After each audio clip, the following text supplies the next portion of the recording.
Bhagavad Gita 16th chapter దైవాసుర సంపన్ విభాగయోగంలో 10th శ్లోక. కామమాశ్రిత్య దుష్పురం దంభమానమదాన్వితాః మోహాద్ గృహీత్వా సద్గ్రహాన్ ప్రవర్తంతే శుచివ్రతాః. ఏవైతే అసురీ లక్షణాల గురించి చెప్తున్నారు అందులో ముందుగా కామం. కామం అంటే కోరిక ఎక్కువగా ఉండటము. పైగా కామం ఆశ్రిత్య అంటే కోరికలను ఆశ్రయించి ఉండటం. కోరికలను ఆశ్రయించి ఉండటం అంటే కోరికను సహజంగా ఏ గుణానికి నువ్వు లోబడి ఉన్నప్పటికీ కూడా మన పరిస్థితి ఎలా ఉన్నా సరే కోరిక ఉంటుంది. ఇప్పుడు ఎలా అయితే ఆర్థికంగా సరిగ్గా లేని వాళ్ళకు కూడా కోరికలు ఉంటాయి, మనుషులం కదా. అయితే కోరికుంటే ఏం చేస్తాడు అంటే నిజంగా సత్ప్రవర్తన ఉన్నవాడైతే ఆ కోరికకి తగ్గట్టుగా కృషి చేస్తాడు. లేకపోతే ఒక మంచి స్థితిలో ఉండాలన్న కోరిక కలగటం సహజం.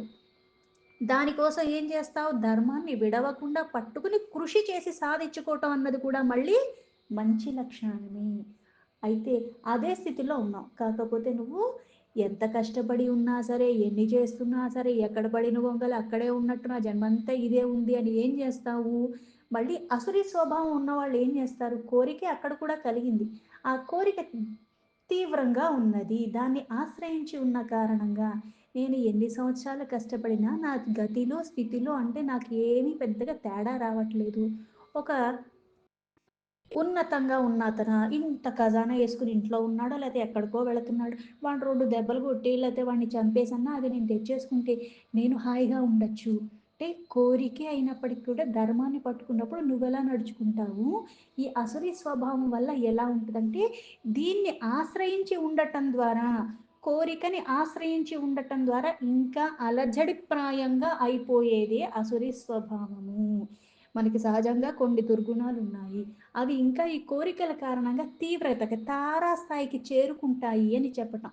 కామం ఆశ్రిత్యం. దుష్పురం. దుష్పురం అంటే ఏంటి? మళ్ళీ తృప్తి ఉండదు.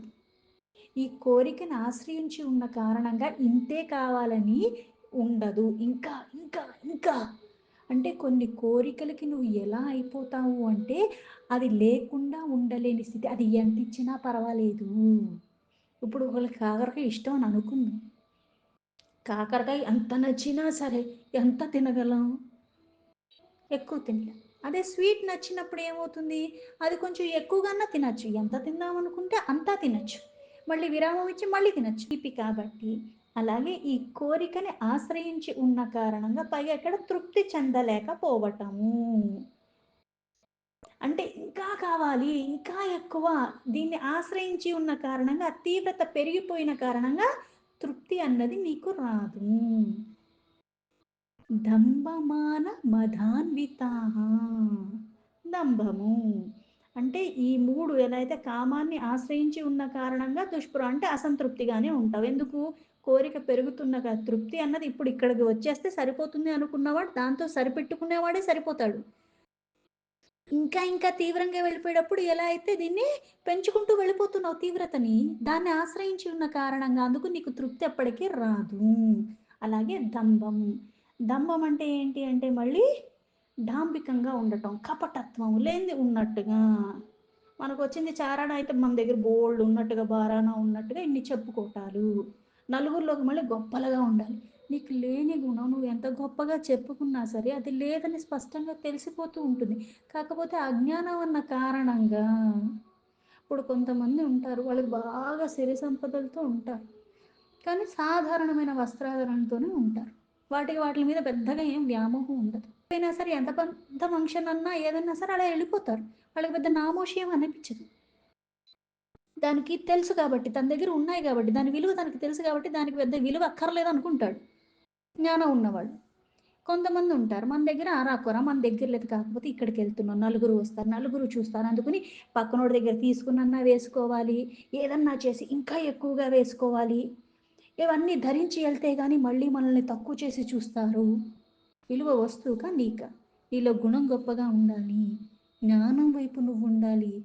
ఆ విలువ అవతలవాడు ఇచ్చినా ఇవ్వకపోయినా నీ విలువ నీకు తెలిసి నువ్వు ఉన్నప్పుడు ఒక రకంగా ఉంటాం. లేకపోతే ఈ డాంబికమైన బ్రతుకులు మనం అలవాటు పడిపోయి ఉంటాము. నా దగ్గర అదుంది, నా దగ్గర ఇదుంది అని చెప్పుకోవటాలతోని సగం జీవితం మనకి వెళ్ళిపోతుంది. అదే ఈ డాంబికము. వల్ల ఏమవుతుంది? అంటే మళ్ళీ అహంకారం వస్తుంది. ఇంకొకడి దగ్గర ఉందంటే మళ్ళీ అదొక రకము. వాడికన్నా ఎక్కువ కావాలి. నాకు ఎక్కువ కావాలన్న తర్వాత వాడి దగ్గర ఉన్నది గూడా వాడికి పోవాలని కూడా నేను చేస్తూ ఉన్నాను. ఎందుకు? ఈ దాంట్లో కపటత్వం వచ్చింది, అహంకారం వచ్చింది. మళ్ళీ ఇది దురహంకారంలోకి కూడా వెళ్ళిపోతూ ఉంటుంది. అందుకే మదాన్వితః అంటే ఇక్కడ మదం అన్నది కళ్ళు నెత్తికెక్కుతాయి అంటారు కదా! ఆ రీతిగా మనము తయారవుతూ ఉంటాం. దురభిమానము. అది ఏం చేస్తుంది అంటే, నీ నాశనం కూడా దానికి మూలం అవుతుంది. వేరే వాళ్ళకి ఏదో చేసేద్దామని కాదు. అది నా నాశనానికి మూలం అవుతుంది. ఇది తెలియని కారణంగా. మళ్ళీ ఇవన్నీ ఏం చేస్తాయి? మోహాత్ గృహీత్వా మోహం. ఆ మోహానికి గురి అయ్యేలాగా చేస్తూ ఉంటాయి. అన్నీ శాశ్వతం అనుకుంటూ ఉంటాం. అజ్ఞానం అన్న అంధకారం చేత. ఏది శాశ్వతం కాదు. అటు సుఖమైనా గానీ, ఇటు దుఃఖమైనా కానీ. కాలానుగుణంగా కొన్ని వెళ్ళిపోవటమే మన్నించి అది మనకి మంచిది. లేదా దాన్ని వదిలించుకోవటానికి చాలా తలనొప్పులు పడాల్సొస్తూ ఉంటుంది. ఎందుకంటే అది అర్థమైన వాడికి అది తెలుస్తుంది. అది అర్థం కాని వాడికి నాకిదే కావాలి. నాకింకా కావాలి అన్న అందులోనే ఉంటాడు. లేనిది కావాలని ఏది నీకు హాని చేస్తుందో అదే ఇంకా కావాలన్న అటువంటి మోహాలకి గురైపోతూ ఉంటాము. అందుకే మోహాత్ గృహీత్వా పైగా అటువంటి మోహాలకి ఇంకా ఇంకా ఎక్కువగా ఆకర్షింపబడుతూ ఉంటాము. పనికిరాని వాటికి. ఈ జీవితాన్ని అధోగతి వైపు తీసుకెళ్ళే అటువంటివి. ఈ ఆకర్షణ ఎక్కువైపోయిన కారణంగా మళ్ళీ ఏమవుతుంది అంటే తాత్కాలికము. అది శాశ్వతమైనది కాదు. ఈ మాయామోహాల్లోనే మనం శాశ్వతం అనుకుని అవే కావాలని ఆకర్షించబడుతున్నాము. ఇవన్నీ ఎలాంటివి అంటే టెంపరరీ. కానీ అటువంటి విషయాలు గ్రహానంటే విషయాలు గ్రహించడానికి మళ్ళీ ప్రయత్నం ఎక్కువగా చేస్తూ ఉంటాము. అందుకే ప్రవర్తంతే శుచివ్రతాహం. ప్రవర్తంతే. ఈ అంతే అన్నది గూడా ఎలా తీసుకోవాలంటే, చచ్చేదాకా అవే చేస్తూ ఉంటాము. ఆ విషయాల పట్ల ఎక్కువ ఆలోచన, ఆ విషయాల కోసమే ఎక్కువ తాపత్రయాలు.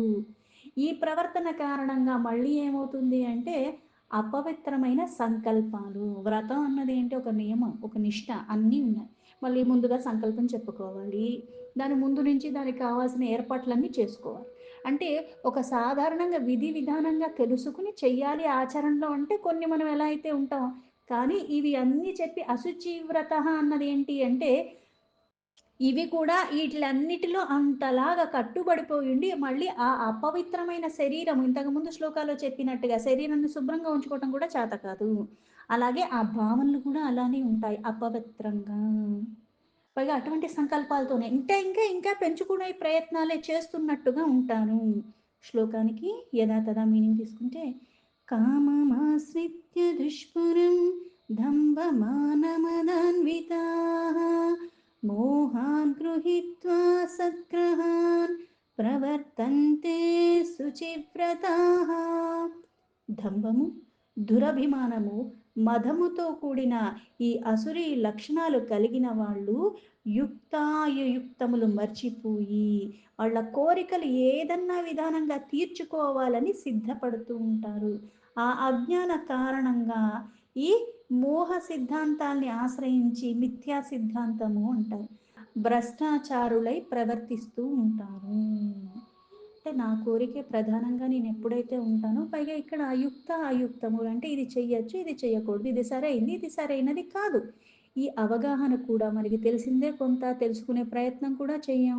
అందుకని ఏమవుతుంది ఇంకా పనికిరాని ఒక తలంపులతోనే మనం తలములకలుగా ఉంటూ ఉంటాము. విపరీత కోరికలు ఇప్పుడు పరిమితిలో ఉన్నప్పుడు ఏది హాని కాదు. ఎలా అయితే కొన్ని అంటే కొన్ని అలవాట్లు అసలు ఉండకూడదు. ఎందుకంటే అది శరీరానికి నష్టమే చేస్తుంది. ఇక్కడ అందుకే కోరిక అని చెప్పారు. ఈ కోరిక ఏదన్నా కావచ్చు. కొంతమందికి తిండి మీద కోరికుంటుంది. కొంతమందికి నగల మీద కోరికుంటుంది. కొంతమందికి కొన్ని ఎలా అయితే బ్రాండెడ్ ఐటెమ్స్ కావాలని అనిపిస్తూ ఉంటుంది. అది పర్ఫ్యూమ్ కావచ్చు, చెప్పులవ్వచ్చు, బ్యాగులవ్వచ్చు, ఇంకొకటి ఏదన్నా అవ్వచ్చు. లేకపోతే కొంతమందికి కార్లు పిచ్చి ఉంటుంది.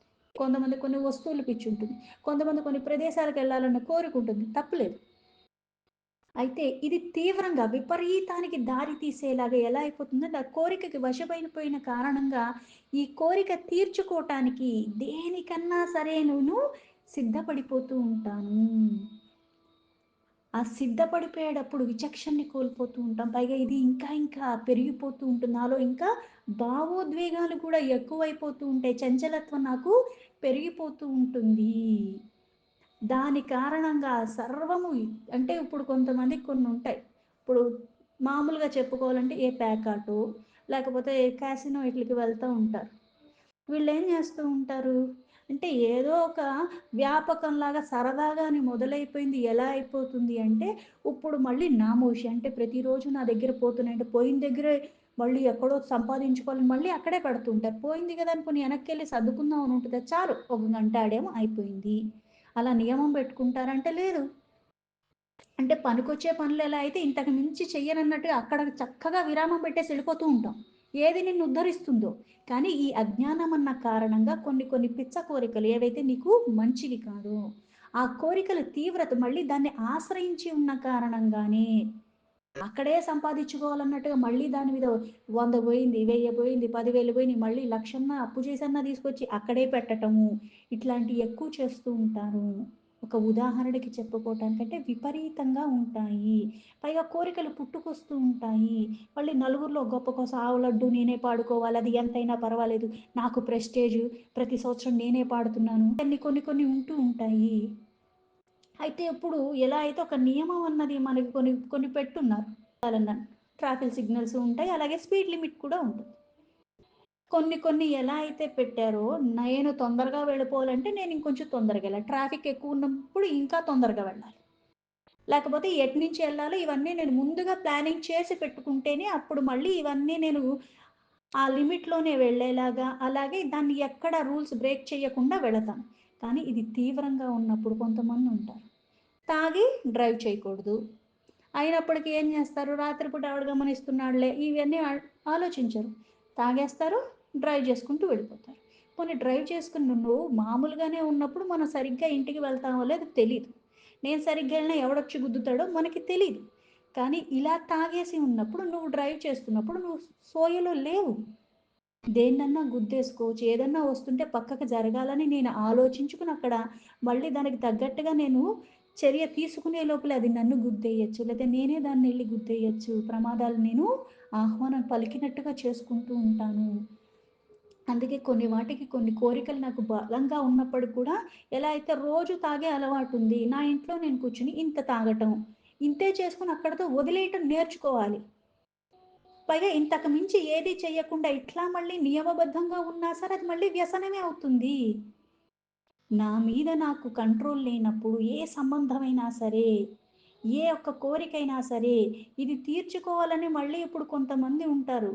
పర్లేదురా అప్పుడు నేను డబ్బులిస్తాను నువ్వు వాడేసేయి, నువ్వు వాడేసేయి అని కొన్ని వ్యసనాలకి వాళ్ళు కూడా చక్కగా చెప్తూ ఉంటారు. ఏదో ఒకసారి కలిసొచ్చింది. రోజు కలిసొస్తుందా పోనీ అక్కడితో ఆపేస్తా. ఈరోజు కలిసొచ్చింది గానీ ఇంకా 4 డబ్బులు తీసుకెళ్ళి పెడుతూ ఉంటాం. ప్యాకెట్ అయినా, ఇంకొకటైనా సరే. బెట్టింగ్‌లని ఇవని, ఇవని. ఇవి మాయ మాటలకి తొందరగా లోబడిపోతావు. పర్వాలేదు ఇంకా వచ్చేస్తాయి. ఆ గుర్రం మీద పెట్టాడు చూసావా వాడికి డబ్బులొచ్చేసి నువ్వు పెట్టేసేయి నీకొచ్చేస్తాయి. ఇట్లాంటివన్నీ కూడా మనం వింటూ ఉంటాము. అంటే ఇవి కొన్ని కోరికలు. ఈ కోరికల్ని ఆశ్రయించి ఉండగా అంటే వానికి నీకు కొన్ని రావు. కొన్ని నేర్చుకునే ప్రయత్నం చేస్తావు. పనికిరానియి నేర్చుకోవటానికి చాలా తొందరగా మనం వెళ్ళిపోతూ ఉంటాం. పనికొచ్చేవి నేర్చుకోవటానికి ప్రయత్నం కూడా మొదలుపెట్టాం. మనకి రాదులే, మనకి చేత కాదులే అని ముందే అనేసుకుంటూ ఉంటాం. కానీ ఈ మాయతో కూడుకున్న ఈ జగత్తేదైతే ఉందో, ఆ మాయలకి, భ్రమలకి తొందరగా లోబడిపోతూ ఉంటాం. ఎందుకు? అవగాహన లోపం వల్ల. అబద్ధాలు చెవికి బాగా ఎక్కుతాయి. దుర్గుణాలు తొందరగా అలవరుచుకుంటాము. సుగుణాలు రావు. ఒక దగ్గరికి వెళ్ళమంటేనే ముందే కారణాలు మనమే చెప్పేస్తాం. అది మాకు రాదండి, ఇది మేము చేయలేమండి, మాకు ఇవున్నాయండి, అవున్నాయండి. ఎందుకు కారణాలు ఎతుక్కుంటున్నావు? ఒక కారణం దొరకలేదా ఒక ప్రయత్నం మొదలుపెట్టడానికి? పోనీ భావనలో అయినా సరే అది నేను చెయ్యాలని అనుకోవటానికి కూడా ఎందుకు అంగీకరించట్లేదు నీ మనస్సు? ఈ వికారాల కారణంగా. కోరిక అందుకే మనకి అరిషడ్ వర్గంలో కోరికని ప్రధానంగా చెప్తూ ఉంటారు. కామ, క్రోధ, లోభ, మద, మోహ, మాత్సర్యము. కోరిక తీవ్రంగా అయిపోతూ ఉన్నప్పుడు నువ్వు నిర్మూలించుకోవటం కష్టం. దాన్ని ఎప్పుడైతే వచ్చినప్పుడు అరికట్టటం నీకు చేతనయిందో అప్పుడు నీలో కాస్త మార్పు రావటానికి ఏదన్నా జరుగుతుంది. అది లేకపోతే ఏమవుతుంది అంటే, ఈ ఒక్క కోరిక కారణంగా దాన్ని ఆశ్రయించి ఉన్న కారణంగా గౌరవించవలసిన వాడిని గౌరవించకపోవటం, తెలుసుకోని విషయాన్ని తెలుసుకోకపోవటము. అలాగే కీర్తి ప్రతిష్టలని లేనిపోని ఊహల్లో బతికేస్తూ ఉంటాము. స్వార్థము, స్వలాభమే చూస్తూ ఉంటాము. ఈ స్వలాభం, స్వార్థం అన్నది ఎంత తీవ్రంగా ఉంటాయి అంటే, కొంతమందికి ఇళ్లల్లో చూస్తూ ఉంటాం. పిల్లలతో కూడా పోటీ పడిపోతూ ఉంటారు. వాడికి నాకన్నా జీతం ఎలా వస్తుంది? నాకన్నా ఎందుకు ఇలా ఎక్కువ స్థితిలో ఉంటారు? అంటే అది నీకు విచక్షణని కోల్పోతుంది. ఏదన్నా సరే నువ్వు ఎలా తీసుకోవాలి అంటే, అది పురోగతి వైపుకు తీసుకెళ్ళాలి. ఇంకా ఎక్కువ నేను కష్టపడాలేమో! లేదా ఇంకేదైనా ఒకటి నేను నేర్చుకోవాలేమో, ఈ ధ్యాసలో ఉండదు. ఈర్ష్య, ద్వేషాలు వచ్చేస్తూ ఉంటాయి. ఎందుకంటే ఇక్కడ స్వార్థం వచ్చింది కాబట్టి. పైగా నన్ను పూజించట్లేదు, నన్ను గౌరవించట్లేదు. ఇట్లాంటి లేనిపోని గర్వాలొచ్చేస్తూ ఉంటాయి. పైగా భేద భావన కూడా ఎక్కువగా ఉంటది. రూప, గుణ ఇవన్నీ ఐశ్వర్య, విద్య, పదవి, సంతానం ఇవన్నీ కారణాలుగా గర్వానికి లోబడుతూ ఉంటాం. అబ్బా! నా పిల్లలు చూసావా ఎంత గొప్పగా ఉన్నారు. వాడు గొప్పగా ఉన్నా, ఏదోలాగున్నా వాడు చేసింది వల్ల. నీ వల్ల గాదు. మనం డబ్బులైతే పెడతాం. పిల్లల్ని మంచి స్కూల్‌లో అయితే ఏస్తాం. కానీ వాడు చదివితేనే కదా వాడికంత గొప్పగా కావాల్సిన వాతావరణం అయితే నేను కల్పిస్తున్నాను గానీ, దానికి తగ్గట్టుగా వాడు వ్యవహరించినప్పుడు కదా వాడు ఉద్ధరింపబడుతున్నాడు. అందులో నేనే ఉన్నది. అలాగే ఇప్పుడు ఎవరైనా పతనం అయిపోతున్నారంటే, నేను చేసే నా కొడుకుని చెడగొట్టాను నువ్వు అంటామా మనం? మనం చెడగొట్టలేదు కదా! నేను అన్నీ కల్పించినా సరే వాడు దాని నుంచి బయటపడిపోయి లేనిపోని అలవాట్లు వాడు అలవరుచుకున్నాడు. నేను ప్రయత్నం చేస్తున్నాను వాడిని అటు నుంచి ఇటువైపు తీసుకురాటానికి. కానీ వాడు ఆ ప్రయత్నం చెయ్యని కారణంగా ఇంకా ఇంకా ఆ మత్తులోనే ఉంటున్నాడు. అందుకని మన రూపానికి గాని, మన ధనానికి గాని, లేకపోతే మన దగ్గర ఏ రకంగా విద్య గాని, పదవులు గాని ఏవన్నా ఉండొచ్చు. ఇవి మనం గర్వపడకూడదు. ఎందుకంటే వచ్చినంత సేపు కాదు అవన్నీ పోటానికి కూడా. ఇవన్నీ అసురి స్వభావాలని తెలుసుకోవాలి. దంభ, మాన, మదాలకి మూలమైనవి. అలాగే పూర్తిగా మనం ఏది తెలుసుకోలేం. కాకపోతే తెలుసుకునే ప్రయత్నమే చేస్తాము.